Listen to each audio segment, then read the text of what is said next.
button छतु बनैबा चलन्तु dairy न करी बनैबा आज छतु कषा आलू कषा शुणुथिबे मु आज बनौछि छतु कषा तो सांग माने आशा करूछि आपण माने बहुत भले थिबे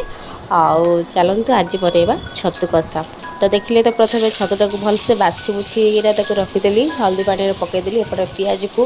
आमर चिली कोबी टाइप जमी करती ना पियाज को ताको छड़ेदेली टे छड़े सारापर टमाटर तो काटी देती सब रेडी रेडी करदेली आलू सिझेकिना रखी तो छतु को पियाज पकईकिना हल्का भाजीदेली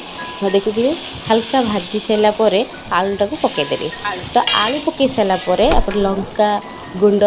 तापर चिकेन मसला टिके तापरे आमर अच्छी कौन कहले चाट मसला तो या पकई देकिना भलसे आम गोलैदबा भलसे गोलई दे सारा भलसे कषा कहीं आम बाटन दौने बाटन किसी दवा दरकार नहीं आपन जदि चाहेंगे अदा पेस्ट रे रसुण टिके दे पारे मु तो साकू किसी भी देनी जेहेतु रुटी सहित खाइबी हल्का सा करदेली तो टमाटर तो पकई सारे देखिए पकई सारापर भलसे कषिले कषि सारापर गरम मसला पकईदेवे विश्वास करेनि मु तो से दिन वर्षा पकाउला से पाग को देखिकिना कही रुटी सहित